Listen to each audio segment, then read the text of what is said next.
कर्पूरगौरं करुणावतारं संसारसारं भुजगेन्द्रहारं सदा वसन्तं हृदयारविन्दे भवं भवानी सहितं नमामि। मङ्गलं भगवान् शम्भुः मङ्गलं वृषभध्वजः मङ्गलं पार्वतीनाथो मङ्गलायतनोहरः। सर्वमङ्गलमाङ्गल्ये शिवे सर्वार्थसाधिके शरण्ये त्र्यम्बके गौरी नारायणि नमोस्तुते। कैसा सम्मान होना चाहिए। कल कौन सा त्योहार है? करवा चौथ का। कल ही है ना? ये करवा चौथ का व्रत क्यों किया जाता है आप बताइए। करवा माता के हाँ पति की हाँ पति की आयु के लिए है ना, पति के सुख समृद्धि के लिए, पति के आगे बढ़ने के लिए। अब एक बात बताइए, आदमी को दो चीजें किसी के घर की नहीं पूछनी चाहिए। दो चीजें भाई साहब किसी के घर की नहीं पूछनी चाहिए। एक, कभी भी घर की स्त्री की आयु नहीं पूछनी चाहिए। घर की जो कोई स्त्री होती है ना, शादीशुदा सुहागन, उसकी कभी आयु नहीं पूछनी चाहिए। क्यों नहीं पूछना चाहिए? क्योंकि वो जो स्त्री होती है वो स्वयं अपने लिए नहीं जीती है, परिवार के लिए जीती है जी, शादी के लिए, परिवार के लिए।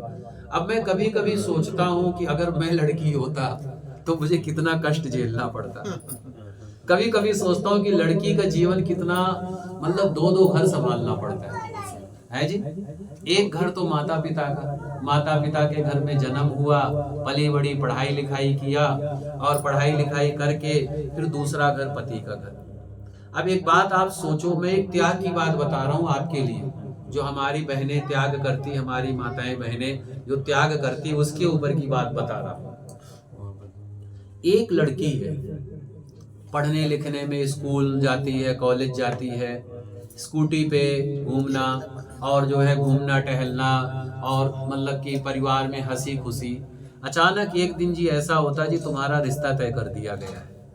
अब उस लड़के से रिश्ता तय किया जाता है कि जिस लड़के को कभी आप जानते भी नहीं, देखे भी नहीं, उस लड़के को आपको कहा जाता है जी ये लड़का आपका पति है।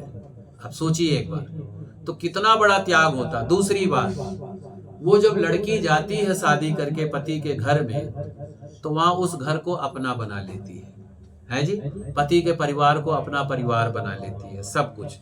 तो ये त्याग है कि नहीं है? कितना बड़ा त्याग है। और वही लड़की जो स्कूटी में घूमती थी, कॉलेज जाती थी, जिसको घूमना टहलना, खाना पीना और हर बच्चों की जैसे उसका भी मन था, उन परिवार की इच्छाओं के लिए अपने इच्छाओं को स्वाहा कर देती है।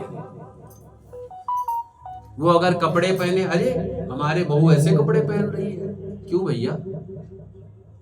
माता पिता के घर तो पहन सकती थी, यहाँ क्यों नहीं पहन सकती? फिर उसके बाद में कपड़ों के ऊपर सबसे पहले, उसके बाद में उठने बैठने सोने पे। अब अगर वहां वो 7 बजे उठती थी, आज ही 5 बजे उठना पड़ेगा। क्यों? बहू है। फिर उसके बाद में जी अपना जीवन दिनचर्या खत्म। उसके बाद में जी जो उसके शौक थे, जो उसकी इच्छाएं थी, सब खत्म, एक एक करके सब चीजें खत्म। अब उसके ऊपर बंधनों का बंधन बंधना शुरू। जैसे किसी को बांध दिया जाए तो उसको बोला जाए यही तुम्हारा दायरा है, ये इस दायरे के बाहर तुमको नहीं जाना, यही रहना। तो ऐसे जी सारे दायरों में हमने, मैं ये नहीं कहता हूं, देखिए हर एक की अपनी अपनी जीने की इच्छा होती है। एक बात बताइए, एक पक्षी है, उसको पिंजड़े में बंद कर दिया गया है, तो क्या वो सुखी रहेगा कि दुखी रहेगा? आप बताइए। दुखी रहेगा ना। ऐसी एक लड़की है, आपने उसके ऊपर सारे पिंजड़े बांध दिए, इस टाइम जी ऐसे करना है, ये ऐसे ऐसे करना है, हमारी मर्यादाएं हैं, ये है वो, ठीक है, उसने सब कुछ मान लिया। फिर भी आप उसको उलाहना दे रहे हैं, उसको तंग कर रहे हैं, दहेज के नाम पे उसको परेशान कर रहे हैं, बोलने तुम्हारे माँ बाप ने क्या दिया क्या नहीं।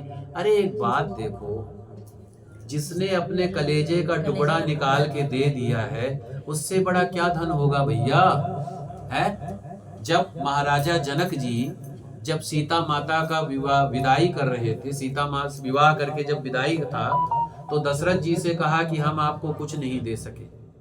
तो दशरथ जी ने बहुत अच्छी बात बोली आपने पुत्री रत्न प्रदान कर दिया, सबसे बड़ा धन दे दिया, और क्या धन चाहिए?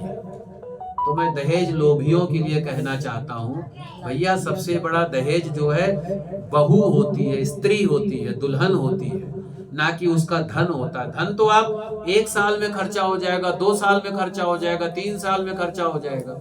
और अगर आप धन के पिपासु बनोगे, आपको अरबों रुपए दहेज मिल जाए, तब भी आप भूखे नंगे रहोगे, आपका कभी पेट नहीं भरेगा, है जी। तो इसीलिए दहेज का भाव मत रखो। दूसरी बात, वो लड़की विवाह करके आई है, ठीक है, तो वो किस लिए आई है? वो उसको जो है एक मर्यादित जीवन जीने के लिए आपने सब कुछ बांध दिया है। अब जो हमारी जो उसकी सास होती है, वो क्या कहती है जी, उस घर की लड़की आई, ऐसे करो वैसे करो। तो मैं कहता हूं, आप ऐसा नहीं कर सकते कि जो आपकी सगी बेटी वही बेटी आप अपनी बहू को समझ लीजिए। ऐसा नहीं हो सकता। क्यों नहीं हो सकता भाई? अरे भाई, वो भी किसी के घर की बेटी है, आपकी बेटी उनके घर गई है और उनकी बेटी आपके यहाँ आई है। तो ऐसा करो ना, अपने बहू को बेटी से ज्यादा प्यार दे दो। हाँ, तो उससे क्या है, मुझे ऐसा लगता है कि कभी घर नहीं टूटेगा। और बहू को क्या करना चाहिए, जो बहू है, जो हमारी बहनें हैं, शादी करके गई हैं, तो उनको अपनी सास में अपनी सगी माँ को देख लो, क्या प्रॉब्लम है भाई? भगवान ने एक नियम बनाया है, एक माँ छूटी दूसरी माँ मिल गई, एक पिता छूटा दूसरा पिता मिल गया। भाई पिता कौन? एक पिता छूटा, ससुर के रूप में पिता ही तो मिला कि नहीं मिला? माँ छूटी, सास के रूप में माँ ही तो मिली कि नहीं मिली? ऐसे ही भाई छूटा, देवर के रूप में भाई मिला कि नहीं मिला? है ऐसे ही बहन छूटी, ननद के रूप में बहन मिली कि नहीं मिली? मिली कि नहीं मिली? ऐसी सब चीजें आपको मिलती। लेकिन हम लोग क्या करते हैं, ये उनके घर से आई है, ऐसा करो वैसा करो, तो दोनों घरों में टकराव होना शुरू होता है, इससे रिश्तों में खटास हो जाती है। हाँ, तो इसीलिए जो सास है, क्योंकि सास भी कभी बहू थी, तो इसीलिए अपनी जो बहू आती है उसको बेटी से ज्यादा प्यार कर। जैसे घर की बेटी होती है, उसको घूमने है, कुछ खाने पीने की इच्छा हो, कुछ इच्छा हो, उसकी इच्छाओं का सम्मान करो भाई, वो बेटी है। बहू तो बाद में, बेटी है। और जो कहने का अर्थ क्या है कि जो बहू है वो अपनी सास ससुर में माँ बाप को देखे ना, असली माँ बाप को देखे। भगवान ने तो बड़ा अच्छा सिस्टम बनाया है। अब दूसरी बात करते हैं, इसीलिए मैं कहता हूं, अगर मैं लड़की होता तो मुझे बड़ा मुश्किल होता जिंदगी जीना, कैसे जीता मैं, क्योंकि मैं महसूस करता हूं उस चीज को कि भाई बड़ा कठिन होता है जीवन। हालांकि आज का समय तो आप ही लोगों का है, हर जगह आप ही लोगों के लिए सब कुछ है। सरकार में हर जगह स्त्रियों के लिए बड़ी प्रमुखता दी गई है, हर जगह। और हमारी माननीय मुख्यमंत्री भी बहन रेखा गुप्ता जी हैं, वो भी एक स्त्री हैं। तो पावर सारा स्त्रियों के हाथ में है। अब दूसरी बात, जो आप करवा चौथ का व्रत रखती हैं पति की लंबी आयु के लिए, पति के सुख समृद्धि के लिए, एक दिन के लिए, तो एक आपको पता होता है, जो पति पत्नी उनको पता है कि भाई आपको क्या अच्छा लगता है, क्या बुरा, खाने पीने में, घूमने टहलने में। तो आप क्या पैसे मत दो, पर क्या आप ऐसा काम नहीं कर सकते हो जो आपके पति को अच्छा लगे, वो आप काम कर दो? वो नहीं करेंगे। साल में सिर्फ एक बार व्रत करेंगे, कहेंगे पति परमेश्वर, बाकी साल भर जो है अब शब्द या उनका कहना नहीं मानना है जी। तो है ना जी। तो इसीलिए कहने मतलब सम्मान, इज्जत की बात बता रहा हूं। ऐसे ही जो व्रत किया जाता अहोई अष्टमी का, अहोई अष्टमी का व्रत हमारी माताएं करती हैं, बहनें करती हैं। किसके लिए होता है? बच्चों के लिए होता है, बच्चों के लिए होता है ना। अब आपने अहोई अष्टमी का व्रत किया बच्चों के लिए, और साल भर चाहे आप बच्चों को प्यार करो ना करो कोई बात नहीं, पर उस दिन तो जरूर प्यार करोगे। तो ये नहीं होना चाहिए। साल भर पूरा रोज अहोई अष्टमी मनाओ, क्या दिक्कत है? अपने बच्चों में भगवान को समझो। और जो हमारी बहनें हैं, अपने पति को भगवान क्यों नहीं समझ सकती हैं? माता पार्वती ने भगवान शंकर जी को अपना सब कुछ समझा है कि नहीं समझा है? समझा है। माँ सीता ने प्रभु श्री राम जी को अपना सब कुछ समझा है कि नहीं समझा है? समझा है। और राधा कृष्ण जी हैं, हमारी जितनी भी देवियां हैं, अपने भगवान को ही। अच्छा, आप एक बात करो, आपने लक्ष्मी जी का चित्र देखा होगा, विष्णु जी के पैर दबा रही है। हाँ। अब आजकल किसी स्त्री से कह दो पैर दबाओ, है ये तो कभी कुछ सेवा करते नहीं, हम इनकी सेवा करेंगे। जबकि प्रत्यक्षम प्रमाणम ये कहा गया है कि स्त्री के द्वारा अगर सेवा होती है तो पति की आयु बढ़ती है, धन बढ़ता है। अब एक बात बताओ, जैसे मैं कह रहा था जी, कभी भी स्त्री की आयु नहीं पूछनी चाहिए, क्योंकि स्त्री अपने लिए नहीं जीती है, परिवार के लिए जीती है। ऐसी आदमी की कमाई नहीं पूछनी चाहिए। जो घर का मुखिया है उसकी कमाई नहीं पूछनी चाहिए, कितना कमाते हैं, है जी, क्योंकि वो स्वयं अपने लिए नहीं कमाता, बच्चों के लिए कमाता है, परिवार के लिए कमाता है। मैं अगर कुछ कर रहा हूं तो अपने लिए थोड़ी कर रहा हूं, बच्चों के लिए कर रहा हूं, है जी, परिवार के लिए कर रहा हूं। तो इसीलिए कभी भी आदमी की आयु नहीं पूछनी चाहिए, और कभी भी जो है स्त्री आदमी की कमाई नहीं पूछनी चाहिए, स्त्री की आयु नहीं पूछनी चाहिए। और दूसरी बात, अहोई अष्टमी का व्रत करते हैं तो बच्चों के लिए करते हैं, तो बच्चों को रोज प्यार करेंगे तो क्या प्रॉब्लम हो जाएगी? कोई ये जरूरी थोड़ी कि यक्के दिन करना है। ऐसे पति पत्नी का त्योहार करवा चौथ का है, तो आप अगर रोज जो है उनका सम्मान करेंगे तो क्या घट जाएगा? कुछ घट जाएगा? नहीं घटेगा। रोज सम्मान करो ना। ऐसे ही आजकल बेटा सुनो, आजकल एक वो चल रहा है ना स्कूलों में, grandpa day, fathers day, mothers day, brothers day, fathers day, जो भी डे होता है वो क्यों होता है भाई? ये विदेशों का कल्चर है, हमारे भारत का कल्चर नहीं है। फादर्स डे का मतलब क्या होता है? अपने पिता को जाके गिफ्ट दो, प्यार करो। और दिन क्या करोगे? और दिन जाके गालियां सुनाओगे, उनका कहना नहीं मानोगे। अरे रोज फादर्स डे मनाओ, क्या प्रॉब्लम? अपने पापा को डेली प्यार करो। मदर्स डे, डेली माँ को प्यार करो, क्या हो गया? अगर डेली प्यार करोगे तो दिक्कत हो जाएगी। नहीं जी, हम साल में यक्के बार करेंगे। क्यों भैया, क्यों साल में यक्के बार करोगे? ग्रैंड पा डे, बड़े पापा, और ये दादाजी को भी क्या बोलते हैं इंग्लिश में, कि मतलब उनको डे, अरे भैया डेली डे करो यार, तुमको किसने मना किया है? दादा दादी को डेली प्यार करो, माता पिता को प्यार करो, भाई बहन को प्यार करो, मम्मी पापा को प्यार करो, और मम्मी पापा बच्चों को प्यार करें। तो अगर ऐसा करोगे तो परिवार में एकजुटता रहेगी, परिवार में एक जो है एक विश्वसनीयता रहेगी, परिवार में एक प्रेम रहेगा, एक प्यार रहेगा। तो डे मनाना तो डेली डे मनाओ, त्योहार करना तो डेली त्योहार करो, क्योंकि आपके परिवार में आपको, आपसे ज्यादा, और मैं हूं, अब मैं आपके यहाँ आया हूं, अब मैं आपको अच्छे से नहीं जान पाऊंगा जब तक मैं आपके परिवार में, पर आपका परिवार आपको जानता है अच्छे से, आप कैसे हो, किस तरीके से आपको जानता है। तो क्यों ना ऐसा काम करो जो आप में, जो उनमें अच्छा लगता वो काम करो, उनका सम्मान करो, उनकी इज्जत करो। और परिवार ही तो भगवान का धन है, परिवार ही धन है, परिवार ही धन है। तो इसीलिए परिवार की इज्जत करो, रोज त्योहार मनाओ, रोज डे मनाओ, फादर्स डे और mothers day, daily mothers day मनाओ, डेली माँ को प्यार करो, और माँ अपने बच्चों को प्यार करे डेली। डेली करवा चौथ होना चाहिए, मेरा तो ये मानना है। सम्मान करो, डेली करो, क्या दिक्कत है? ना ना ना ना। अच्छा सुनिए, एक बात सुनिए, आपके भूखे रहने से उनको, उनकी आयु बढ़ती है क्या? ये आप सच बताइए। नहीं बढ़ती, नहीं बढ़ती। लेकिन जो रीत रिवाज है, रीत रिवाज का कहने का अर्थ ये सम्मान, समझ गए आप? सम्मान, इज्जत।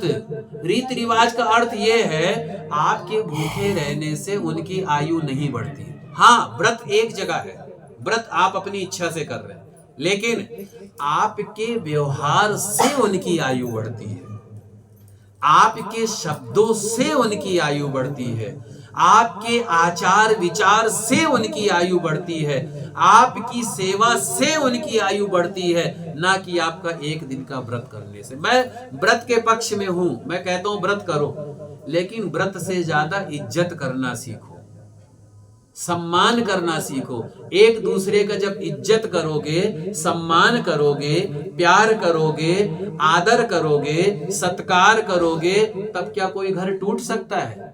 नहीं टूटेगा। पर हम क्या करते हैं, बाहर तो अच्छा दिखाते, घर में अपना प्रचंड तांडव करते हैं, प्रचंड तांडव करते हैं। जटाटवी गलज्ज्वलम प्रभा पवित्र अस्थले गले वलंब लंबिताम भुजंग तुंग मालिका, तांडव करते हैं घर में जाके। और तांडव भी किसके ऊपर करते? जो कमजोर है, जो कमजोर है उसके ऊपर तांडव करते हैं। महीना में एक बार जरूरी है पंडित जी? नहीं जरूरी है। तो इसीलिए जी तांडव नहीं होना चाहिए, परिवार में प्रेम होना चाहिए, परिवार में एक रूपता होनी चाहिए, परिवार में आदर होना चाहिए, परिवार में सत्कार होना चाहिए, परिवार में मान होना चाहिए, परिवार में सम्मान होना चाहिए, परिवार में एक दूसरे के भावनाओं की इज्जत होनी चाहिए, परिवार में एक दूसरे की सेवा होनी चाहिए, ना कि एक दूसरे का मजाक उड़ाना चाहिए।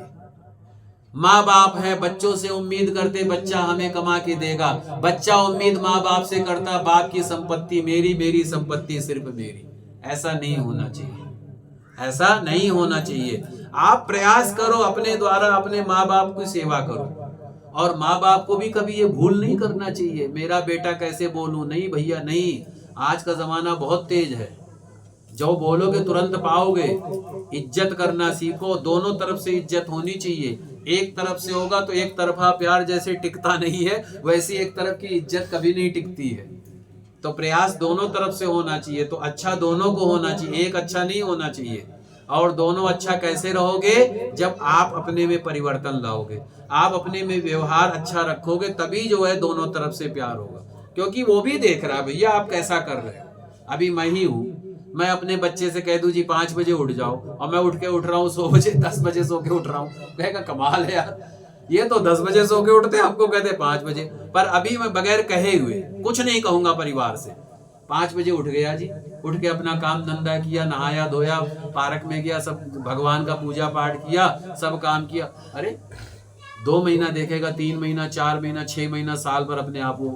तो इसीलिए मेरा अपना मानना है किसी को सुधारने की जरूरत नहीं है, किसी को सुधारने की जरूरत नहीं, अपने आप को सुधार लो, अपने आप को सुधार लो। किसी से कुछ कहो ही मत, भैया तुम ऐसा करो वैसा करो, जो मर्जी वो करो, हम तो अपना करें, हम तो अपने आप को सुधार लें। अगर हम अपने आप को सुधार लेंगे तो सारा संसार सुधर जाएगा। ऐसे ही प्रयास ऐसा करो कि अपने आप को अच्छा करना है, अपने आप में व्यवहार में परिवर्तन लाना है। तो आज की कथा में आप क्या क्या लेके जा रहे हो? आप एक तो ये बात लेके जा रहे हो, आरती की तैयारी कीजिए। सबसे पहली बात तो ये लेके जा रहे हो आज की कथा में कि शब्दों का सही इस्तेमाल करना है। क्या? शब्दों का सही इस्तेमाल करना है। दूसरा, परिवार की इज्जत करनी है जी। पहला शब्दों का सही इस्तेमाल करना है, दूसरा परिवार की इज्जत करनी है, तीसरा भाव ये रखना है नमम है जी। क्या रखना है? नमम, मेरा कुछ भी नहीं है, सब भगवान का है। तीसरा, चौथा भगवान की शरणागति। 4 चीजें याद रहेंगी आप लोगों को। दोबारा बताऊं कि याद है? याद है? इसको याद रखिएगा और खुश रहिए, खुशियां बांटिए। ये भगवान का बहुत बहुत धन्यवाद है, और आपका भी बहुत बहुत धन्यवाद है कि आपके द्वारा मुझे कथा कहने का अवसर मिल रहा है। ये मेरे लिए जीवन की बहुत बड़ी उपलब्धि है कि भगवान अपनी कथा कहने का अवसर दे रहे हैं। और आप लोगों के मन में भी ऐसी बात घर बैठे कि प्रयास कीजिए कि अपने जीवन में एक बार कथा जरूर करवाइए, प्रयास कीजिए साल में एक बार करवाइए, नहीं हो सकता तो कभी 2-4 सालों में, और अपने जगह जरूर प्रयास कीजिए अपने घर परिवार में। और कथा हो तो भाव से हो, भक्ति से हो, प्रेम से हो, कोई होच पोच नहीं, कोई जल्दीबाजी नहीं, कोई वो नहीं, प्रेम पूर्वक कथा सुनिए। और बार बार मैं तो यही कहूंगा, भगवान अगर मुझे अगला जन्म दे तो अपने ही भक्त की महिमा दे, अपने ही चरणों में लगाए रखे, और मुझे कुछ नहीं चाहिए, क्योंकि इनकी शरणागति से बढ़ के कुछ नहीं है। तो पहला क्या है? अपने शब्दों का सही इस्तेमाल करेंगे आप आज के बाद। दूसरा क्या है? परिवार को इज्जत देंगे। तीसरा क्या है? भाव ये रखेंगे मेरा कुछ भी नहीं है। चौथा क्या है? भगवान की शरणागति। आपका कल्याण हो जाएगा। आपको भगवान हर तरीके से आपके सारे बंधनों से काट देंगे, मुझको भी काट देंगे, और सभी प्रकार से आपको सुखी रखेंगे, संपन्न रखेंगे, हमको भी सुखी रखेंगे, संपन्न रखेंगे। बोलिए श्रीमद् भागवत महापुराण की, श्री परीक्षित जी महाराज की, श्री सुखदेव जी महाराज की, श्रीमद् भागवत महापुराण की, सभी भक्तों की। नमः पार्वती पतये, हर हर हर महादेव। काल हर कष्ट हर दुख हर दारिद्र हर हर हर हर महादेव। जो बोले सो अभय, बोलिए सत्य सनातन धर्म की जय। गंगा मैया की जय। आज की कथा भगवान की कृपा से बहुत अच्छी कथा हुई, बहुत आनंद आया, हमें भी बहुत अच्छा लगा। कल की कथा में आपको भगवान शिव जी का चरित्र सुनने को मिलेगा और प्रभु श्री राम जी का चरित्र। कल श्री रामचरितमानस की कथा होगी और भगवान शिव जी का चरित्र की कथा होगी और भगवान के कुछ भक्तों का वर्णन होगा। परसों भगवान श्री कृष्ण जी का जन्म उत्सव मनाया जाएगा, तो आप सब लोग अच्छे से आइएगा, बढ़िया से, और आकर के कुछ जो है भगवान के लिए कुछ खिलौने हो प्लास्टिक के, या कुछ उपहार और टॉफी बिस्कुट, ये चीज़ों की थोड़ी जो, हाँ, और हमारे कुछ संगीतकार भाई भी आएंगे, हमारे कुछ कीर्तन वाले भाई आएंगे, तो हो सकता है शायद ये जगह थोड़ी सी, लेकिन हम एडजस्ट करेंगे। कोई नहीं, बात कोई हाँ, तो हम 2-4 लोग बैठेंगे, वो मतलब कि क्या कहते हैं कि 3-4 हमारे भाई होंगे, तो बढ़िया सा कीर्तन होगा शनिवार को। हाँ, भगवान श्री कृष्ण जी का जन्म उत्सव बहुत सुंदर मनाया जाएगा, बहुत बढ़िया। और कल श्री रामचरित्र की कथा होगी, श्री रामचरितमानस की, श्री शिव जी का चरित्र होगा और श्री परीक्षित जी का और श्री सुखदेव जी का संवाद होगा कथा के द्वारा, और भगवान के भक्तों की कथा होगी। तो आज भगवान की कृपा से हम लोगों ने समय पर शुरू कर दिया था, थोड़ा सा विलंब हो गया था, लेकिन कल तो हम और समय पर शुरू करेंगे। कल तो कल हम और समय पर होगा और बढ़िया तरीके से कथा होगी, आनंद आएगा। और बोलिए श्री भक्तवत्सल भगवान की, श्री लक्ष्मी नारायण भगवान की जय।